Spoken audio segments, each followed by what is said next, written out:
जब तुम अकेले होते हो तो वास्तव में तुम्हारे साथ कौन होता है? जरा इस प्रश्न को अपने भीतर उतरने दो। जल्दी मत करना उत्तर देने की, क्योंकि जो उत्तर तुरंत मिल जाए वो अक्सर उधार का होता है। मैं उस उत्तर की बात कर रहा हूं जो तुम्हारे मौन से जन्म ले। मनुष्य का सबसे बड़ा डर मृत्यु नहीं है। मनुष्य का सबसे बड़ा डर है अकेला रह जाना। वो भीड़ से इसलिए प्रेम नहीं करता कि उसे लोग अच्छे लगते हैं। वो भीड़ से इसलिए चिपका रहता है क्योंकि उसे स्वयं से मिलने का साहस नहीं है। सोच कर देखो, जैसे ही तुम अकेले होते हो तुम्हारा हाथ अपने आप मोबाइल की ओर बढ़ जाता है।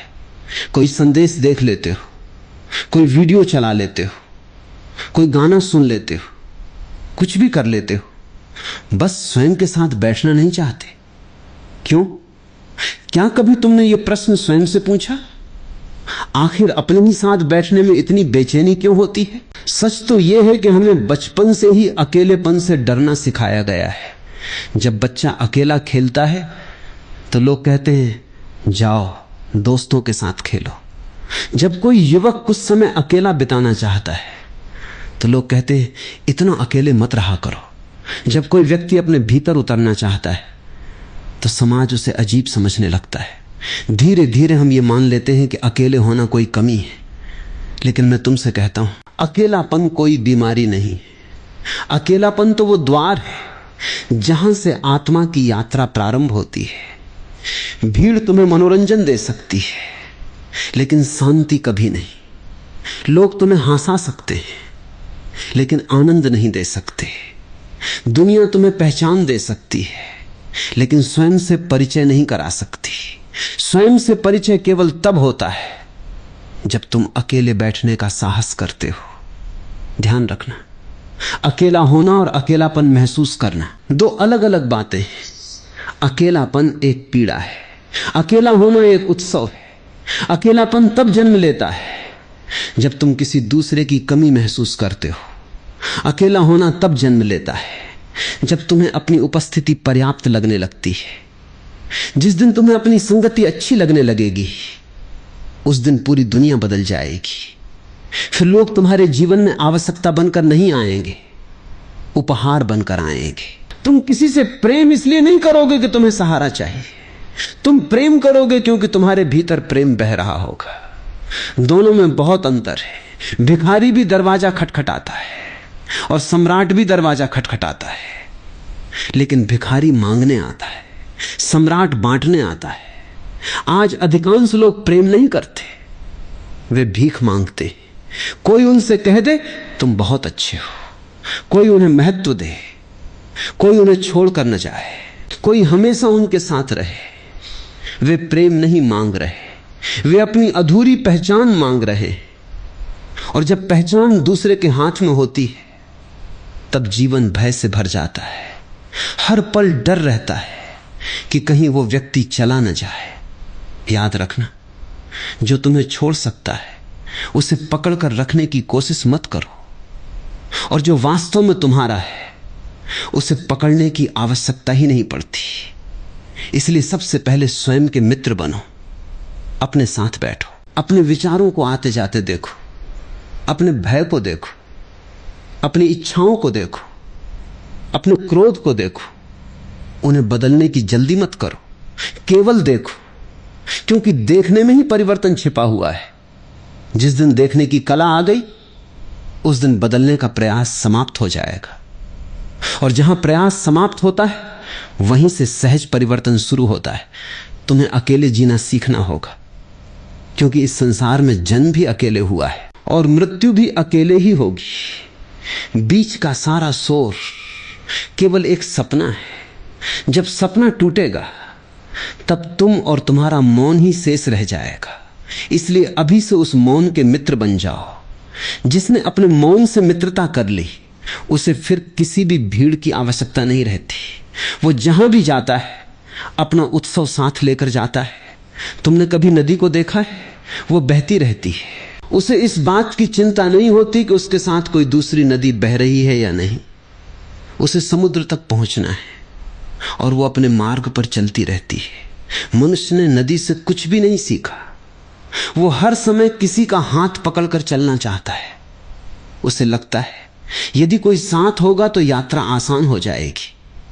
लेकिन मैं तुमसे कहता हूं, यात्रा आसान हो सकती है परंतु मंजिल खो जाएगी, क्योंकि आत्मा की यात्रा भीड़ में नहीं होती। भीड़ केवल बाजार तक ले जाती है, मंदिर तक पहुंचने के लिए अकेले चलना पड़ता है।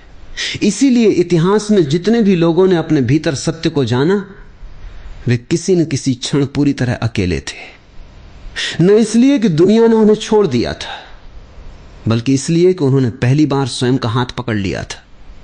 तुम्हें लगता है अकेले होने से दुख मिलेगा, लेकिन क्या कभी यह भी देखा है कि सबसे अधिक दुख तुम्हें लोगों ने ही दिया है? जिससे सबसे अधिक प्रेम किया, उसी ने सबसे अधिक पीड़ा दी। जिस पर सबसे अधिक भरोसा किया, उसी ने विश्वास तोड़ा, जिसके बिना जीने की कल्पना भी नहीं की। एक दिन वही चला गया, फिर भी तुम कहते हो सुख लोगों में। ये कैसी विचित्र बात है। जहां बार बार चोट मिली, वहीं तुम दवा खोज रहे हो। सच ये है, दूसरा व्यक्ति तुम्हें कभी पूर्ण नहीं कर सकता। वो केवल तुम्हारी अधूरी इच्छाओं को कुछ समय के लिए ढंक सकता है, लेकिन ढंकी हुई आग बुझती नहीं, वो भीतर ही भीतर जलती रहती है। इसलिए जब दूसरा चला जाता है तो सारी आग फिर दिखाई देने लगती है। तुम सोचते हो दर्द उसके जाने से हुआ, नहीं, दर्द पहले से था, उसके रहते हुए दिखाई नहीं दे रहा था। यही कारण है कि हर नया रिश्ता कुछ दिनों तक स्वर्ग लगता है और फिर वही रिश्ता धीरे धीरे संघर्ष बन जाता है।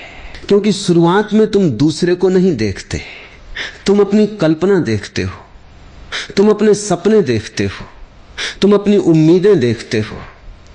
जब वास्तविकता सामने आती है तब प्रेम समाप्त नहीं होता, भ्रम समाप्त होता है। और जिसे तुम प्रेम समझ रहे थे वो अक्सर भ्रम ही होता है।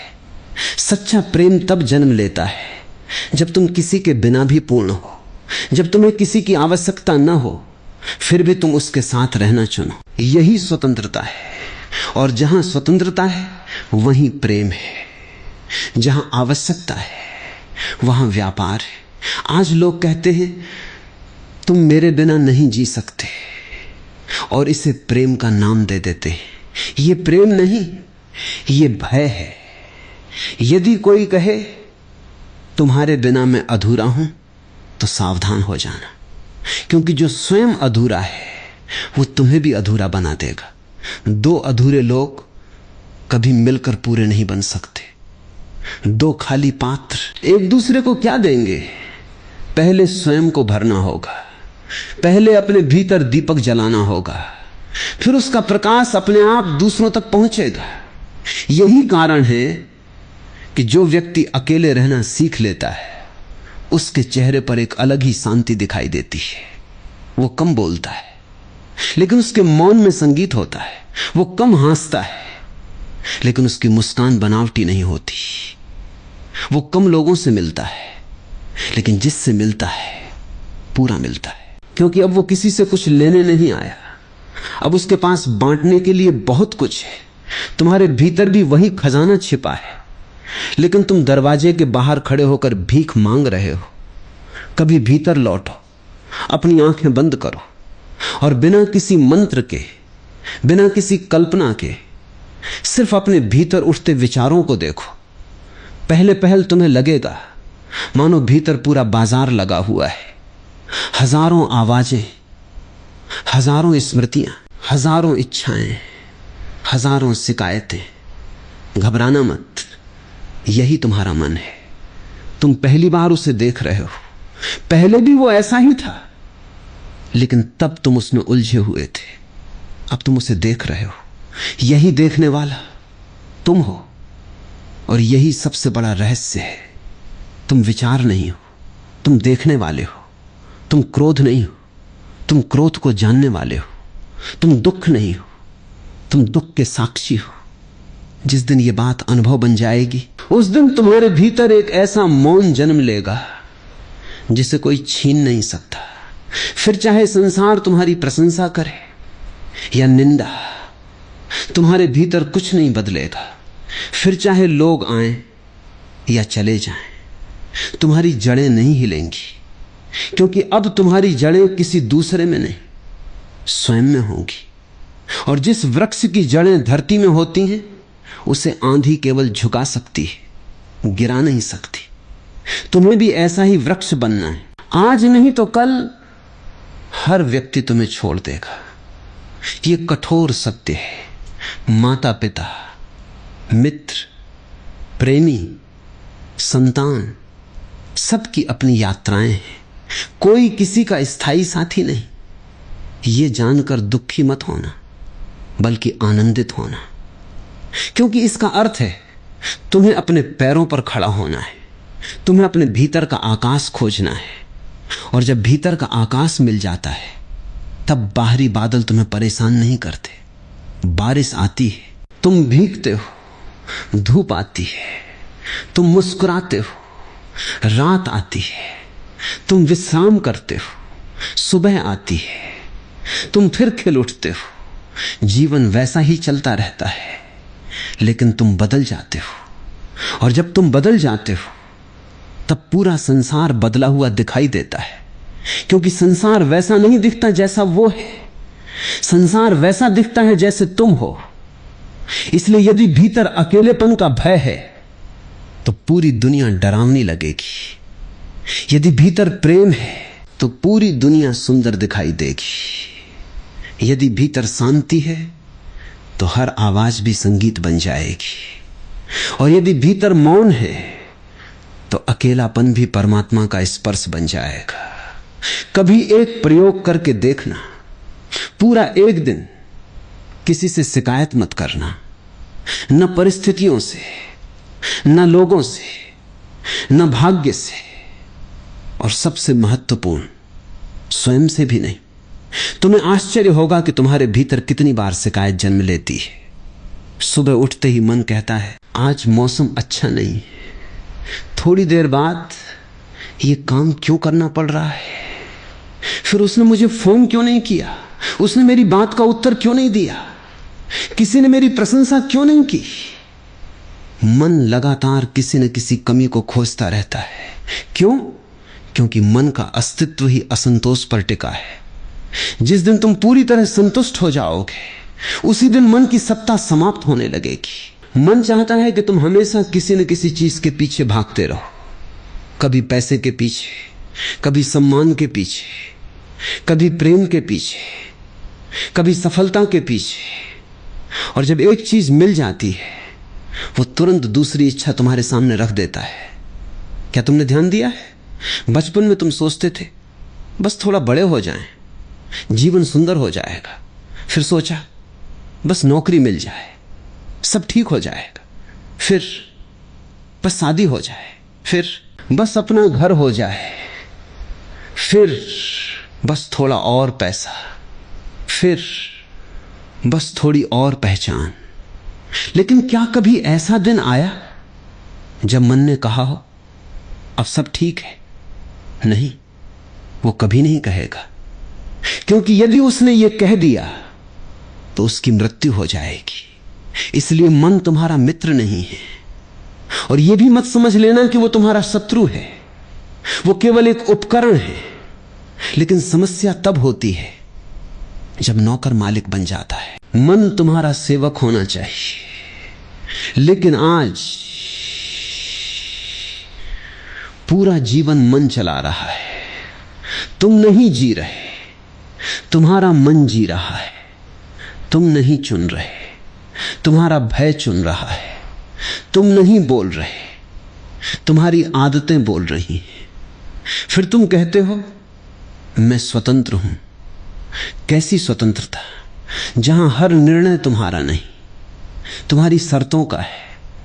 स्वतंत्र वही है जो अकेला बैठ सकता है और भीतर से कोई बेचैनी ना उठे, जो बिना मोबाइल के बैठ सके, बिना संगीत के बैठ सके, बिना किसी व्यक्ति के बैठ सके, और फिर भी उसके भीतर उत्सव चलता रहे। याद रखना, उत्सव का संबंध भीड़ से नहीं है, उत्सव का संबंध चेतना से है। एक व्यक्ति लाखों लोगों के बीच भी उदास हो सकता है और एक व्यक्ति जंगल में अकेला होकर भी नाच सकता है। ये बाहर की बात नहीं है, ये भीतर की अवस्था है। तुम मंदिर जाते हो लेकिन परमात्मा नहीं मिलता। क्यों? क्योंकि तुम मंदिर में भी भीड़ लेकर जाते हो, शरीर अकेला जाता है, लेकिन मन के भीतर हजारों लोग साथ चलते हैं। किसी ने क्या कहा, किसी ने क्या किया, कल क्या होगा, अगले महीने क्या करना है, पुरानी यादें, भविष्य की कल्पनाएं। मन कभी वर्तमान में नहीं रहता और परमात्मा केवल वर्तमान में मिलता है, इस क्षण में, अभी, यही, न कल, न कल के बाद। यदि तुम अभी नहीं जी सकते तो कभी नहीं जी पाओगे, क्योंकि जब कल आएगा वो भी आज बन जाएगा। मन फिर कहेगा थोड़ा और इंतजार करो, थोड़ा और, यही थोड़ा और पूरा जीवन खा जाता है। एक बूढ़ा आदमी मृत्युशैया पर पड़ा था, उससे पूछा गया, क्या तुम्हें किसी बात का पछतावा है? उसने कहा, हां, मैं हमेशा जीवन की तैयारी करता रहा लेकिन जीवन कभी जिया ही नहीं। सोचो, क्या तुम भी वही नहीं कर रहे? तुम कहते हो अभी मेहनत कर लेते, बाद में जिएंगे, अभी पैसा कमा लेते, बाद में शांति ढूंढेंगे, अभी नाम बना लेते, बाद में ध्यान करेंगे, लेकिन वो बात कभी नहीं आता। और एक दिन मृत्यु दरवाजा खटखटाती है, तब समझ में आता है जिस जीवन को कल पर टालते रहे वो तो आज ही था। इसलिए मैं कहता हूं, अकेले बैठो, हर दिन कुछ समय कुछ मत करो, कुछ भी नहीं, सिर्फ बैठे रहो। पहले 5 मिनट कठिन लगेंगे, फिर 10 मिनट, फिर 15। मन भागेगा, उठने को कहेगा, कोई काम याद दिलाएगा, कोई पुरानी याद लाएगा, कोई भविष्य का सपना दिखाएगा, लेकिन तुम केवल देखते रहना। मन को हराने की कोशिश मत करना, उसे रोकने की कोशिश मत करना, केवल देखना, क्योंकि देखने वाला मन नहीं है, देखने वाला तुम हो। और धीरे धीरे मन समझ जाएगा कि अब उसका मालिक जाग गया है, फिर वो शांत होने लगेगा। जैसे एक छोटा बच्चा जब तक उसे कोई देख नहीं रहा होता शरारत करता रहता है, लेकिन जैसे ही मां सामने आ जाती है वो शांत हो जाता है। मन भी ऐसा ही बच्चा है, साक्षी उसकी मां है, जागृति उसकी सीमा है और अचेतना उसका खेल का मैदान। जब तक तुम सोए हो मन तुम्हें नचाता रहेगा, कभी क्रोध में, कभी ईर्ष्या में, कभी वासना में, कभी भय में, कभी अहंकार में। लेकिन जिस दिन तुम जाग गए उसी दिन ये सारा खेल समाप्त होने लगेगा। तब तुम पहली बार जानोगे कि आनंद का कोई कारण नहीं होता, दुख का कारण होता है, आनंद का नहीं। दुख हमेशा किसी घटना से जुड़ा होता है, किसी ने अपमान किया, किसी ने छोड़ दिया, कुछ खो गया, कुछ नहीं मिला। लेकिन आनंद बिना कारण खिलता है, जैसे फूल। क्या फूल किसी के लिए खिलता है? नहीं, वो इसलिए खिलता है क्योंकि उसका स्वभाव खिलना है। तुम्हारा स्वभाव भी आनंद है, लेकिन तुमने उस पर इतनी परतें चढ़ा ली हैं कि तुम्हें अपना असली चेहरा दिखाई ही नहीं देता। पहचान की परत, डर की परत, महत्वाकांक्षा की परत, तुलना की परत, अपेक्षाओं की परत और सबसे मोटी परत दूसरों की राय। लोग क्या कहेंगे? यदि इस एक वाक्य को पृथ्वी से हटा दिया जाए तो आधी मानवता तुरंत मुक्त हो जाएगी। कितने लोग अपने मन का काम नहीं करते क्योंकि लोग क्या कहेंगे? कितने लोग अपने मन का प्रेम स्वीकार नहीं करते क्योंकि लोग क्या कहेंगे? कितने लोग अपने आंसू रोक लेते क्योंकि लोग क्या कहेंगे? कितने लोग अपनी हंसी दबा देते क्योंकि लोग क्या कहेंगे? क्या तुमने कभी उन लोगों को देखा है जिनसे तुम डरते हो वे भी किसी और से डर रहे होते हैं। जो तुम्हारे बारे में सोच रहे वे भी यही सोच रहे हैं कि लोग उनके बारे में क्या सोचेंगे। पूरा संसार एक दूसरे के विचारों का कैदी बना हुआ है और किसी के पास समय ही नहीं है कि वो वास्तव में तुम्हारे बारे में सोचे। इसलिए मुक्त हो जाओ, अपने होने की अनुमति स्वयं को दो। यदि रोना आए रो लो, यदि हंसी आए हंस लो, यदि मौन अच्छा लगे मौन में बैठो, यदि अकेले चलने का मन हो चलो। दुनिया तुम्हें समझे या न समझे इससे कोई अंतर नहीं पड़ता। महत्वपूर्ण यह है क्या तुम स्वयं को समझते हो। जिस दिन स्वयं से परिचय हो जाएगा उस दिन पूरी दुनिया अपरिचित होकर भी अपनी लगने लगेगी, क्योंकि तब तुम संबंध शरीर से नहीं चेतना से बनाओगे और चेतना का संबंध कभी टूटता नहीं। तुम अकेले नहीं रहोगे, तुम समस्त अस्तित्व के साथ हो जाओगे। तब हवा भी तुम्हारी मित्र होगी, पेड़ भी तुम्हारे साथी होंगे, आकाश भी तुम्हारा अपना लगेगा, रात का सन्नाटा भी संगीत बन जाएगा। और तब पहली बार तुम समझोगे अकेले जीना सीखना दुनिया से दूर भागना नहीं है। अकेले जीना सीखना अपने भीतर लौट आने की कला है। जिसने ये कला सीख ली उससे संसार कुछ भी छीन लेफ्टिनेंट उसका आनंद नहीं छीन सकता, क्योंकि अब उसका घर बाहर नहीं उसके भीतर है। और जिसके भीतर घर बन गया वो कभी बेघर नहीं होता। और जब भीतर घर बन जाता है तो फिर बाहर की हर यात्रा केवल खेल रह जाती है। तुम दुनिया में रहते हो लेकिन दुनिया तुम्हारे भीतर नहीं रहती। यही फर्क है एक जागे हुए व्यक्ति और सोए हुए व्यक्ति में। सोया हुआ व्यक्ति दुनिया में खो जाता है और जागा हुआ व्यक्ति दुनिया को देखता है। देखो, यही जीवन का सबसे सूक्ष्म रहस्य है। तुम हमेशा यह सोचते हो कि मैं दुनिया को बदल दूं, लेकिन असल में दुनिया तुम्हारे देखने के तरीके से बदलती है।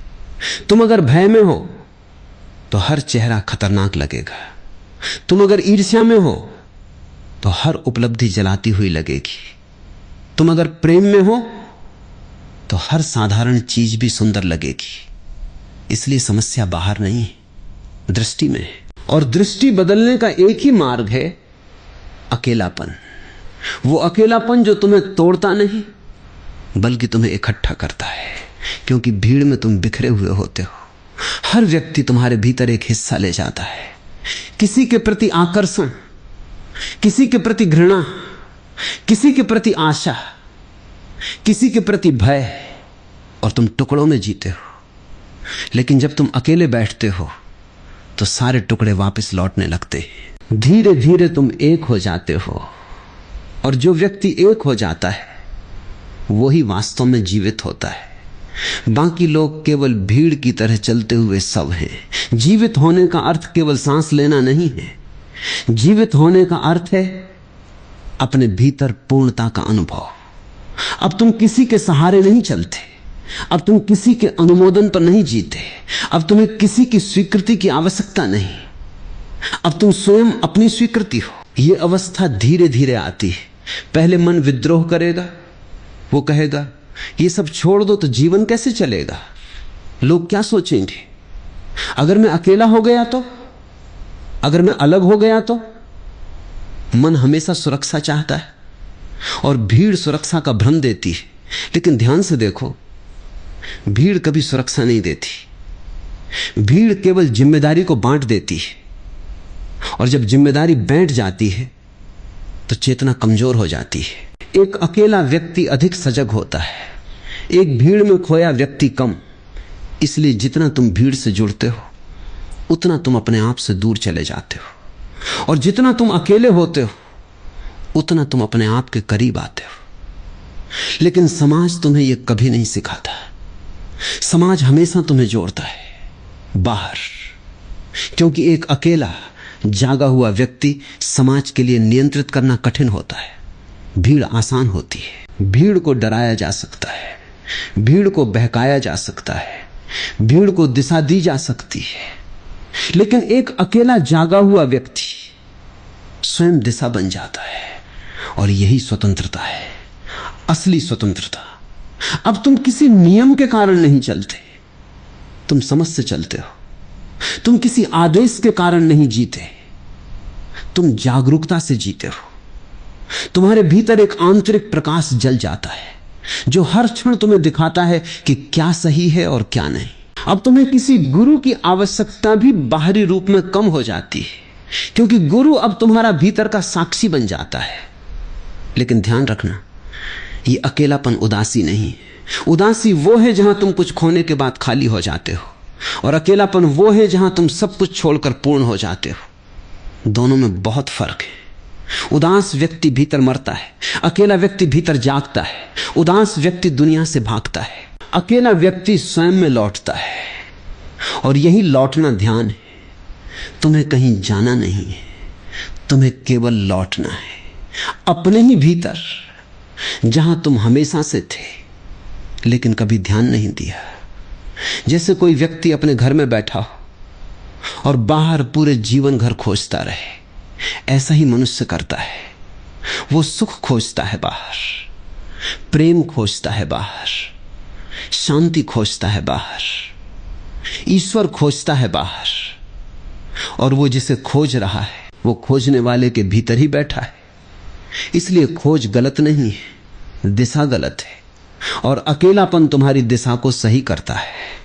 धीरे धीरे जब तुम अकेले बैठना शुरू करते हो तो भीतर की आवाजें साफ होने लगती हैं। पहले सब कुछ शोर था, अब शोर के बीच अंतर दिखाई देने लगता है।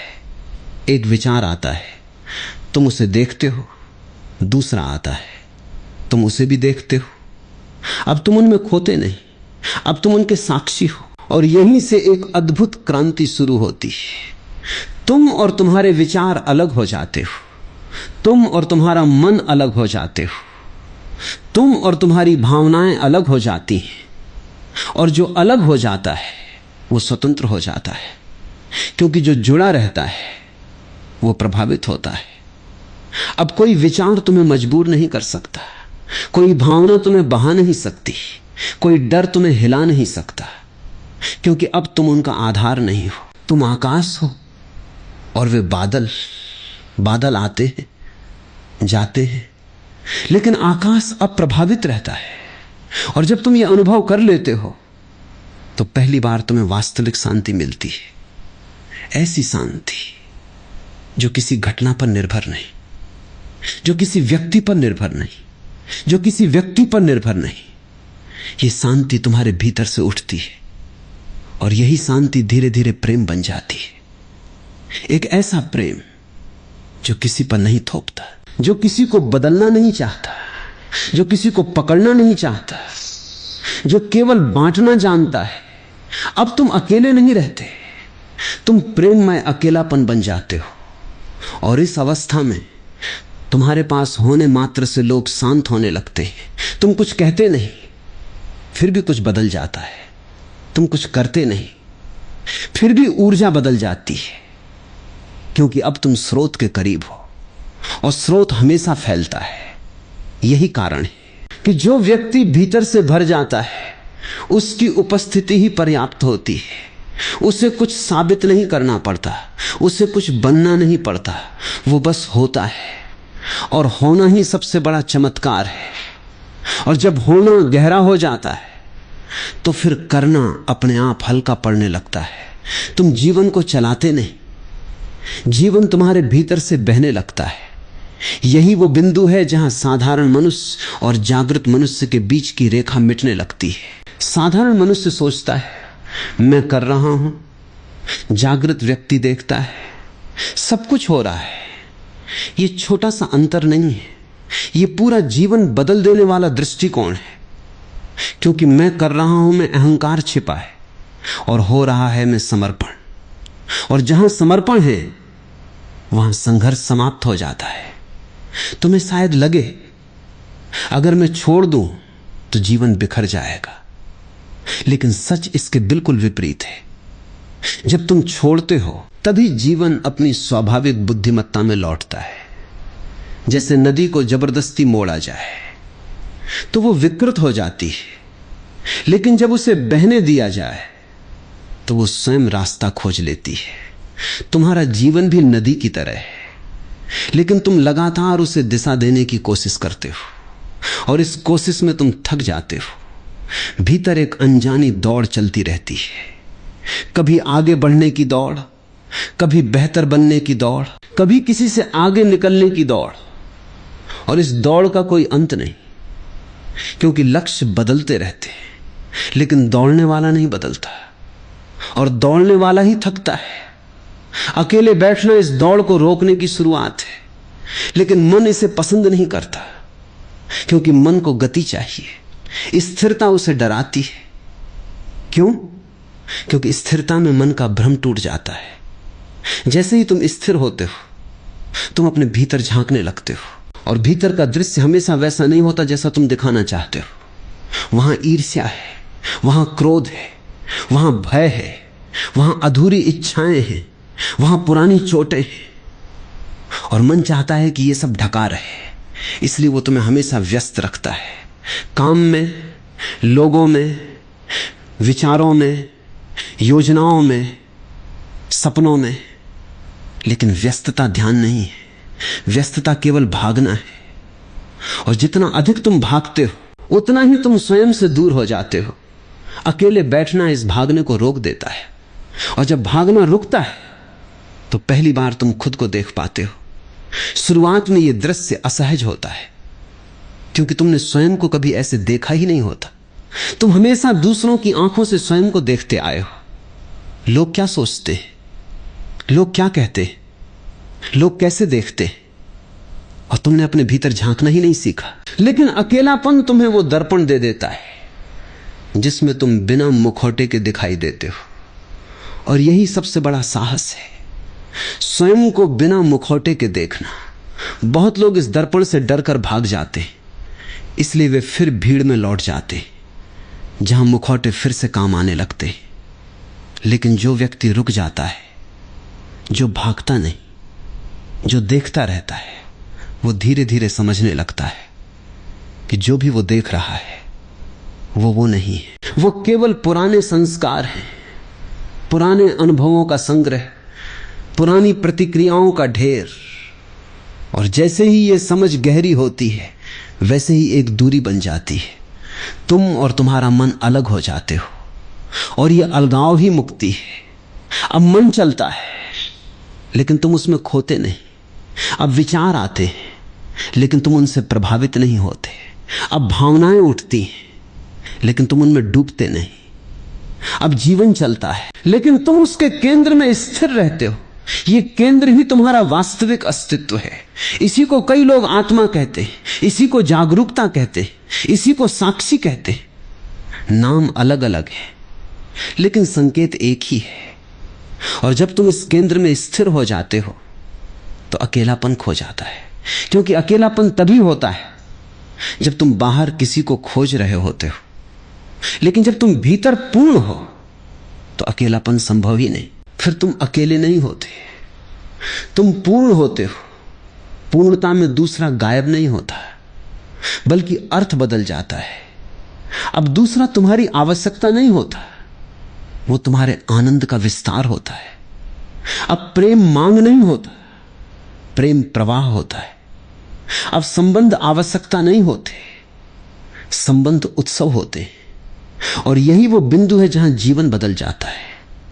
तुम अब किसी से भरने नहीं जाते, तुम दूसरों में छलकने जाते हो। और जो छलकता है वो कभी खाली नहीं होता।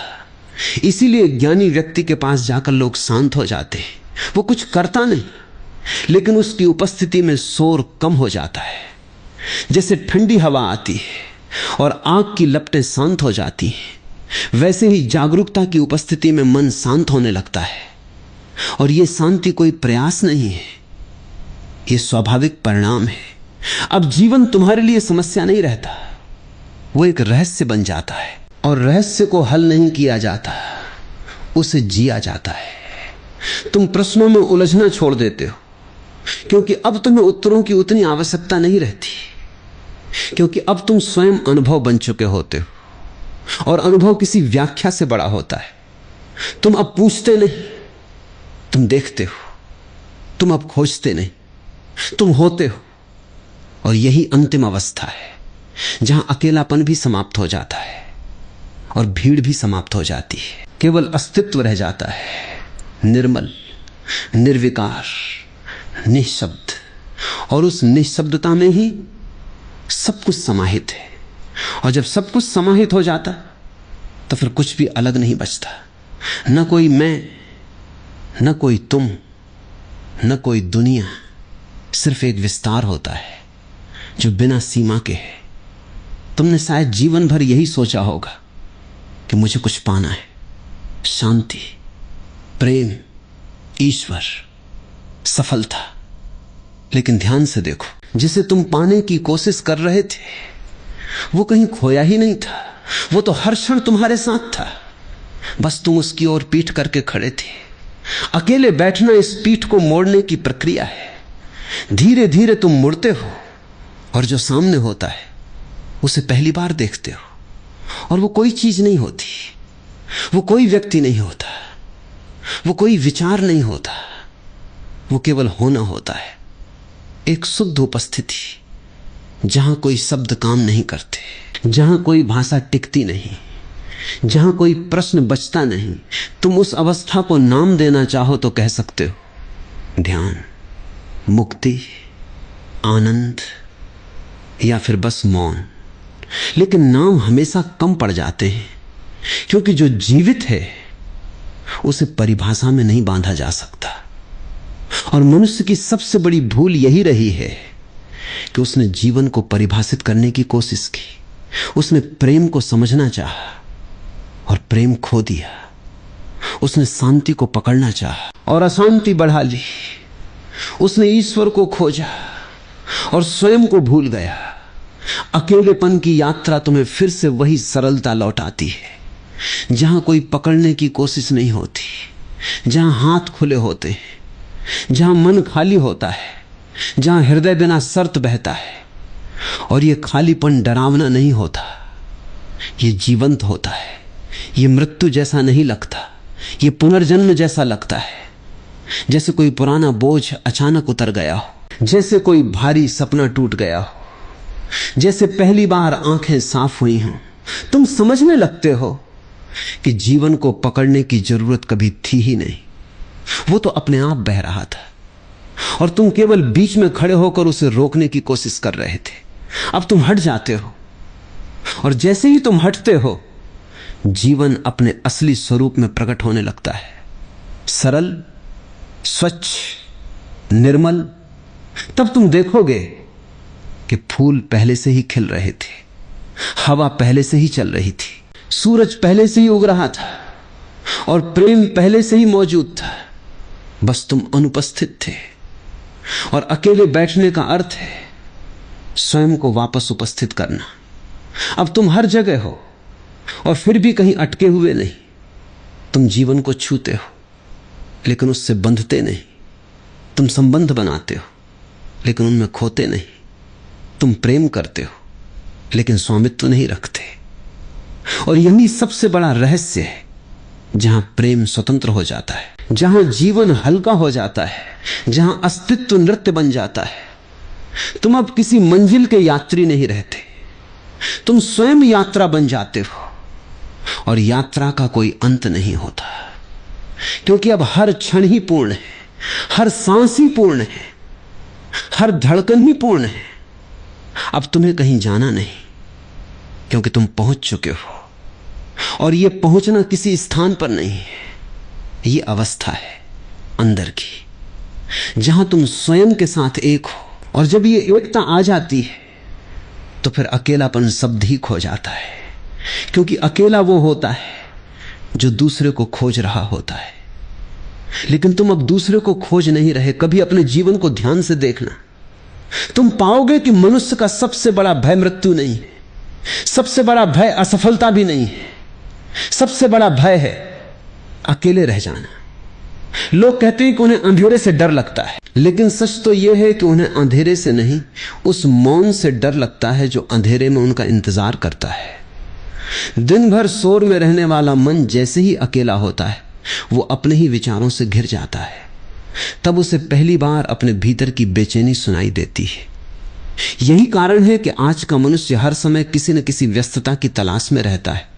फोन उसके हाथ में है, संगीत उसके कानों में है, स्क्रीन उसकी आंखों के सामने है, बातचीत उसके आसपास है, लेकिन अपने साथ रहने का साहस उसके भीतर नहीं है। जरा सोचो, यदि तुम्हें एक पूरा दिन किसी ऐसे कमरे में रहना पड़े जहां न मोबाइल हो, न इंटरनेट, न किताब, न कोई इंसान, केवल तुम और तुम्हारा मन, क्या तुम शांत रह पाओगे? अधिकांश लोग नहीं रह पाएंगे। क्यों? क्योंकि उन्होंने पूरी दुनिया को जानने की कोशिश की, लेकिन स्वयं को कभी नहीं जाना। अकेलापन उन्हें इसलिए डराता है क्योंकि वहां कोई अभिनय नहीं चलता। भीड़ में तुम मुस्कुरा सकते हो, जबकि भीतर रो रहे हो। लोगों के सामने तुम मजबूत बनने का अभिनय कर सकते हो, लेकिन जब कमरे का दरवाजा बंद होता है तब तुम्हारे और तुम्हारे बीच कोई तीसरा नहीं होता। वहीं पहली बार तुम्हारा वास्तविक चेहरा सामने आता है और मनुष्य उसी चेहरे से भाग रहा है। ध्यान से समझो, अकेले होना और अकेलापन महसूस करना, ये दोनों एक ही बात नहीं है। अकेले होना एक परिस्थिति है, अकेलापन एक मानसिक अवस्था है। तुम 1000 लोगों के बीच खड़े होकर भी अकेलापन महसूस कर सकते हो, और तुम पहाड़ों में बिल्कुल अकेले रहकर भी पूर्णता का अनुभव कर सकते हो। अंतर बाहर नहीं है, अंतर भीतर है। जिसने स्वयं से मित्रता कर ली, उसके लिए एकांत उत्सव बन जाता है। जिसने स्वयं से दूरी बना ली, उसके लिए भीड़ भी जेल बन जाती है। बचपन से हमें सिखाया गया कि किसी का सहारा ढूंढो, कोई ऐसा मिले जो तुम्हें समझे, कोई ऐसा मिले जो तुम्हें पूरा कर दे। लेकिन क्या तुमने कभी सोचा कि यदि तुम स्वयं अधूरे हो तो कोई दूसरा तुम्हें पूरा कैसे कर सकता है? 2 अधूरे लोग मिलकर कुछ समय के लिए एक दूसरे का दर्द भुला सकते, लेकिन वे एक दूसरे की खाली जगह नहीं भर सकते। इसलिए बहुत से रिश्ते प्रेम से नहीं, भय से शुरू होते हैं। डर होता है कि कहीं मैं अकेला न रह जाऊं, डर होता है कि कोई मुझे छोड़ न दे। और जहां संबंध की जड़ में भय हो, वहां स्वतंत्रता कैसे जन्म लेगी? प्रेम तब सुंदर होता है जब 2 संपूर्ण व्यक्ति मिलते हैं, न कि इसलिए कि उन्हें एक दूसरे की जरूरत है, बल्कि इसलिए कि वे एक दूसरे की उपस्थिति का आनंद लेते हैं। सोचो, यदि तुम्हारी खुशी किसी एक व्यक्ति पर टिकी है तो तुम्हारा जीवन कितना असुरक्षित हो जाता है। उसका मूड बदलेगा, तुम्हारा दिन बदल जाएगा, वो दूर जाएगा, तुम्हारी शांति चली जाएगी, वो तुम्हारी प्रशंसा करेगा, तुम प्रसन्न हो जाओगे, वो आलोचना करेगा, तुम टूट जाओगे। क्या ये स्वतंत्रता है?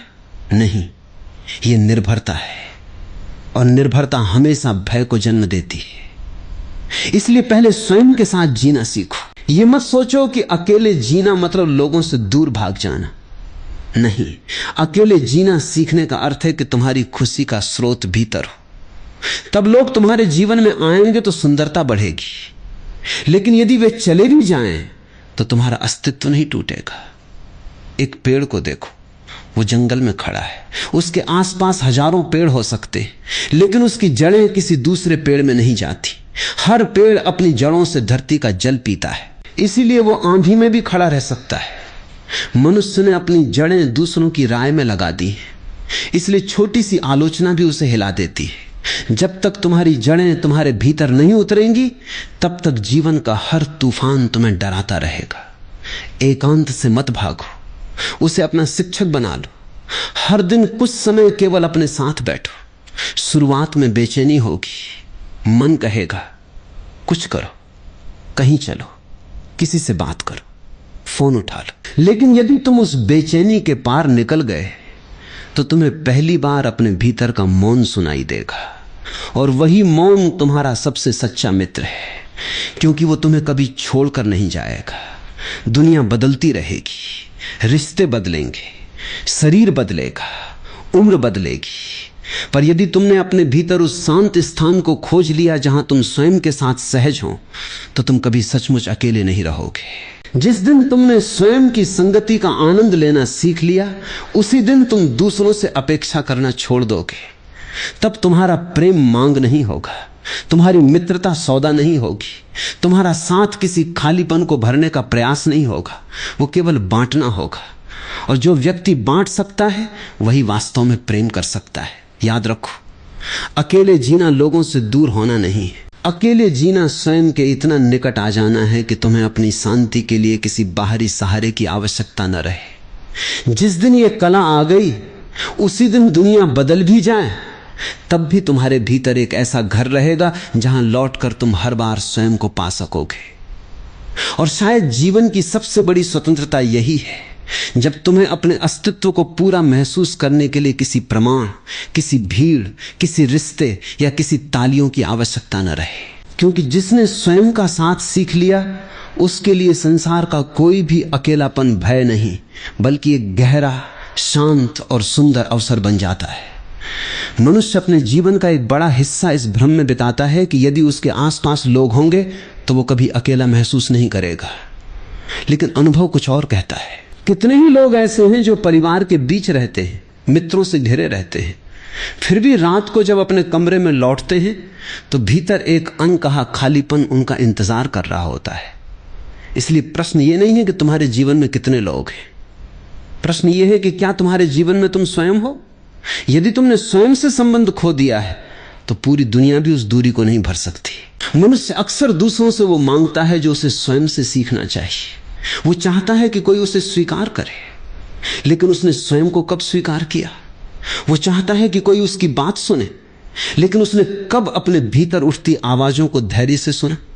वो चाहता है कि कोई उसे समझे, लेकिन क्या उसने कभी अपने भय, अपनी इच्छाओं और अपनी कमजोरियों को बिना भागे समझने की कोशिश की। जब तक ये यात्रा भीतर शुरू नहीं होती, तब तक बाहर के संबंध केवल थोड़ी देर का सहारा बनते हैं। एक समय के बाद फिर वही खालीपन लौट आता है। अपने भीतर एक ऐसा स्थान बनाओ जहां तुम्हें किसी भूमिका की आवश्यकता न हो, जहां तुम्हें सफल होने का अभिनय न करना पड़े, जहां तुम्हें मजबूत दिखने की मजबूरी न हो, जहां तुम जैसे हो वैसे ही रह सको। यही एकांत का सबसे बड़ा उपहार है। एकांत तुम्हें बदलता नहीं, वो तुम्हारे ऊपर चढ़ी हुई परतों को धीरे धीरे हटाता है। जो व्यक्ति अकेले बैठ सकता है वो धीरे धीरे अपने मन की चालों को पहचानने लगता है। उसे दिखाई देता है कि कितनी बार वो केवल आदत के कारण बेचैन होता है, कितनी बार वो बिना किसी वास्तविक कारण के भविष्य से डरता है, कितनी बार वो दूसरों की स्वीकृति के लिए अपनी सच्चाई छिपा लेता है। ये देखना ही परिवर्तन की शुरुआत है। जीवन में हर दिन कुछ समय ऐसा होना चाहिए जो केवल तुम्हारा हो, न किसी काम के लिए, न किसी लक्ष्य के लिए, न किसी उपलब्धि के लिए, सिर्फ इसलिए कि तुम अपने अस्तित्व के साथ बैठ सको। शुरुआत में यह समय लंबा लगेगा, मन बार बार कहेगा कि कुछ उपयोगी करो, लेकिन धीरे धीरे तुम्हें समझ आने लगेगा कि स्वयं के साथ बैठना सबसे उपयोगी कार्यों में से एक है, क्योंकि वहीं तुम्हें अपनी थकान दिखाई देगी, वहीं तुम्हें अपनी अधूरी इच्छाएं दिखाई देंगी, वहीं तुम्हें अपनी वास्तविक खुशियां भी दिखाई देंगी जिन्हें तुम भागदौड़ में भूल चुके थे। फिर एक दिन तुम पाओगे कि अब तुम्हें हर खाली क्षण भरने की आवश्यकता नहीं रही। पहले जहां तुम तुरंत फोन उठा लेते थे, अब तुम खिड़की से बाहर देख सकते हो। पहले जहां मौन असहज लगता था, अब वही मौन विश्राम देने लगता है। पहले जहां अकेलापन सजा लगता था, अब वही एकांत तुम्हारा आश्रय बन जाता है। यही भीतर की परिपक्वता है। इसका अर्थ लोगों से दूर हो जाना नहीं है, बल्कि लोगों के पास इस तरह जाना है कि तुम्हारे भीतर भय नहीं, स्वतंत्रता हो। तब तुम किसी से प्रेम इसलिए नहीं करोगे कि तुम्हें सहारे की जरूरत है, तुम प्रेम इसलिए करोगे क्योंकि तुम्हारे भीतर देने के लिए कुछ है। तुम किसी के साथ इसलिए नहीं रहोगे कि तुम अकेले नहीं रह सकते, तुम साथ इसलिए चुनोगे क्योंकि दो स्वतंत्र व्यक्ति साथ चलना चाहते हैं। ऐसे संबंधों में पकड़ कम होती है और विश्वास अधिक, अपेक्षाएं कम होती हैं और सम्मान अधिक, भय कम होता है और सहजता अधिक। याद रखो, एकांत का उद्देश्य दुनिया से भागना नहीं है, उसका उद्देश्य अपने भीतर लौटना है। और जो व्यक्ति अपने भीतर लौट आता है, वो जब फिर दुनिया में जाता है तो पहले जैसा नहीं रहता। अब वो भीड़ में खोता नहीं, अब वो प्रशंसा से उड़ता नहीं, अब वो आलोचना से टूटता नहीं, क्योंकि उसने अपने भीतर एक ऐसा घर बना लिया है जहां लौटने का रास्ता उसे हमेशा याद रहता है। यही सीख धीरे धीरे जीवन को हल्का बनाती है। तब अकेले चलना कठिन नहीं लगता, क्योंकि हर कदम पर तुम्हें महसूस होता है कि तुम अपने सबसे विश्वसनीय साथी के साथ हो, अपने स्वयं के साथ। मैं चाहता हूं कि तुम एक बात को अपने जीवन में आजमा कर देखो। एक दिन ऐसा चुनो जब तुम्हारे पास कुछ घंटे केवल तुम्हारे लिए हो। उन घंटों में किसी से मिलने मत जाओ, किसी को फोन मत करो, किसी मनोरंजन का सहारा मत लो, केवल अपने साथ रहो।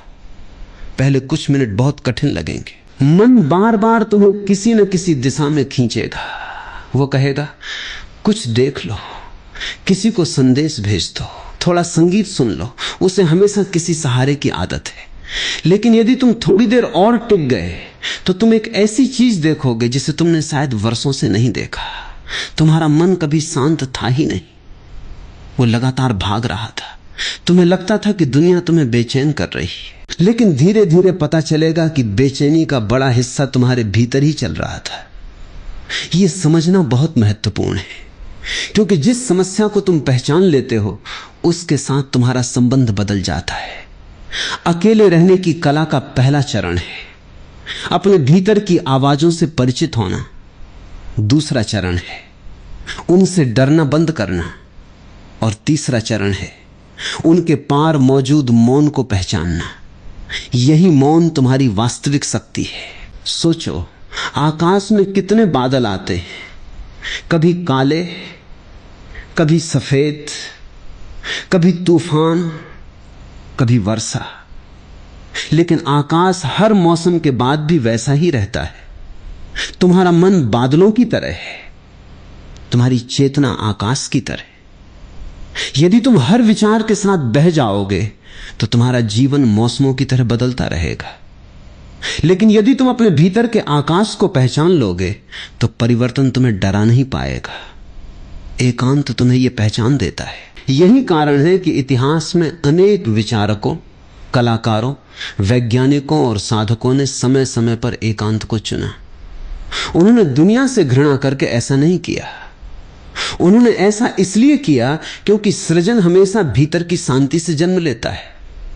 जब मन लगातार शोर में रहता है तब वो केवल प्रतिक्रिया देता है, लेकिन जब मन शांत होता है तब उससे नई दृष्टि जन्म लेती है। तुम्हारे जीवन की सबसे अच्छी समझ शायद किसी बहस में नहीं आएगी, वो किसी शांत सुबह आ सकती है जब तुम बिना किसी उद्देश्य के उगते सूरज को देख रहे हो, जब हवा चेहरे को छू रही हो, जब पहली बार तुम्हें महसूस हो कि तुम्हें इस क्षण कुछ भी बनने की आवश्यकता नहीं, तुम जैसे हो वैसे ही पर्याप्त हो। यह वाक्य सुनने में सरल लगता है, लेकिन इसे अनुभव करने में वर्षों लग सकते हैं, क्योंकि पूरी दुनिया तुम्हें यह सिखाती है कि तुम्हें और बेहतर बनना है। और विकास आवश्यक भी है, लेकिन विकास और आत्म अस्वीकार में बहुत अंतर है। यदि तुम सीखना चाहते हो तो वो सुंदर है। यदि तुम केवल इसलिए बदलना चाहते हो क्योंकि तुम्हें लगता है कि तुम अभी योग्य नहीं हो, तो यह संघर्ष कभी समाप्त नहीं होगा। स्वयं को स्वीकार करना रुक जाना नहीं है। स्वयं को स्वीकार करना वो भूमि है जहां से वास्तविक परिवर्तन शुरू होता है। जिस किसान को अपनी मिट्टी से प्रेम नहीं होगा वो उसमें बीज भी नहीं बोएगा। उसी प्रकार जो व्यक्ति स्वयं से घृणा करता है उसके भीतर शांति का वृक्ष उगना कठिन हो जाता है। इसलिए जब भी अकेले बैठो अपने भीतर केवल कमियां मत खोजो, अपनी अच्छाइयों को भी देखो। उन लोगों को याद करो जिनके जीवन में तुम्हारी उपस्थिति ने मुस्कान लाई। उन कठिन दिनों को याद करो जिन्हें तुमने पार किया। उन क्षणों को याद करो जब तुमने हार नहीं मानी। तुम अपने बारे में जितना सोचते हो उससे कहीं अधिक मजबूत हो, लेकिन यह शक्ति तुम्हें भीड़ में नहीं दिखाई देती। यह शक्ति तुम्हें एकांत में दिखाई देती है, क्योंकि वहीं तुम्हें पता चलता है कि बिना किसी बाहरी सहारे के भी तुम अपने विचारों का सामना कर सकते हो। तुम अपने डर को देख सकते हो, तुम अपनी कमजोरियों को स्वीकार कर सकते हो और फिर भी स्वयं से प्रेम कर सकते हो। यही भीतर की स्वतंत्रता है। जिस दिन यह स्वतंत्रता जन्म लेती है उसी दिन रिश्तों का अर्थ भी बदल जाता है। अब तुम किसी को पकड़कर नहीं रखते, तुम किसी पर अधिकार नहीं जताते, तुम किसी से यह अपेक्षा नहीं करते कि वो तुम्हारे भीतर के हर खालीपन को भर दे। अब तुम्हारा संबंध एक खुली हवा की तरह होता है जिसमें निकटता होती है लेकिन घुटन नहीं। विश्वास होता है लेकिन नियंत्रण नहीं, प्रेम होता है लेकिन भय नहीं। और शायद यही वो अवस्था है जहां मनुष्य पहली बार समझता है कि अकेले जीना और अकेला पड़ जाना दो बिल्कुल अलग बातें हैं। अकेला पड़ जाना एक पीड़ा हो सकती है, लेकिन अकेले जीना एक कला है। और जिसने ये कला सीख ली उसके लिए जीवन का हर रास्ता थोड़ा अधिक शांत, थोड़ा अधिक स्पष्ट और बहुत अधिक स्वतंत्र हो जाता है, क्योंकि अब उसके पास सबसे अनमोल साथी है, उसका स्वयं का जागरूक, शांत और स्थिर अस्तित्व। तुम्हें यह बात अजीब लग सकती है, लेकिन जीवन के सबसे महत्वपूर्ण निर्णय अक्सर तब स्पष्ट होते हैं जब मन शांत होता है। शोर में लिया गया निर्णय प्रायः भय से जन्म लेता है, मोह में लिया गया निर्णय समझ से। इसीलिए अपने भीतर एक ऐसा स्थान बनाना आवश्यक है जहां तुम बार बार लौट सको। दुनिया तुम्हें हर दिन अलग अलग दिशाओं में खींचेगी। कोई कहेगा अधिक कमाओ, कोई कहेगा अधिक प्रसिद्ध बनो, कोई कहेगा दूसरों से आगे निकलो, लेकिन बहुत कम लोग तुमसे यह कहेंगे कि अपने भीतर लौटो, क्योंकि भीतर की यात्रा दिखाई नहीं देती, उसके लिए कोई पुरस्कार नहीं मिलता, उसकी कोई तस्वीर नहीं खींची जा सकती, लेकिन वही यात्रा तुम्हारे पूरे जीवन की दिशा बदल देती है। एक क्षण के लिए यह कल्पना करो कि तुम्हारे जीवन से सब लोग कुछ समय के लिए दूर चले गए हैं। न कोई तुम्हारी प्रशंसा कर रहा है, न कोई तुम्हारी आलोचना, न कोई तुम्हें बता रहा है कि तुम्हें क्या करना चाहिए। उस समय तुम कौन हो? यह प्रश्न सरल नहीं है। हम में से अधिकांश लोग अपने परिचयों में जीते हैं। मैं ये हूं, मैं वो हूं, मैं इस परिवार से हूं, मैं इस काम में हूं, मैंने ये उपलब्धि हासिल की है। लेकिन यदि इन सब परिचयों को कुछ देर के लिए अलग रख दिया जाए तो क्या बचता है? यही खोज एकांत की खोज है। और जो इस खोज पर निकलता है वो धीरे धीरे पाता है कि उसका मूल्य उसके परिचयों से कहीं बड़ा है। तुम्हारी पहचान तुम्हारे पद से बड़ी है, तुम्हारी चेतना तुम्हारी सफलताओं से बड़ी है, तुम्हारा अस्तित्व तुम्हारी असफलताओं से भी बड़ा है। जब ये समझ गहरी होने लगती है तब एक अद्भुत परिवर्तन होता है। अब तुम लोगों से मिलने जाते हो लेकिन स्वयं को खोने नहीं जाते। तुम प्रेम करते हो लेकिन अपनी स्वतंत्रता खोए बिना। तुम किसी का सम्मान करते हो लेकिन अपनी आत्मा की आवाज को दबाकर नहीं। यही संतुलन परिपक्वता है। एकांत तुम्हें कठोर नहीं बनाता। यदि सही ढंग से जिया जाए तो वो तुम्हें अधिक संवेदनशील बनाता है, क्योंकि अब तुम्हें दूसरों की उपस्थिति की कीमत समझ आने लगती है। अब तुम किसी के साथ केवल समय बिताने के लिए नहीं बैठते, तुम सचमुच उपस्थित होकर बैठते हो।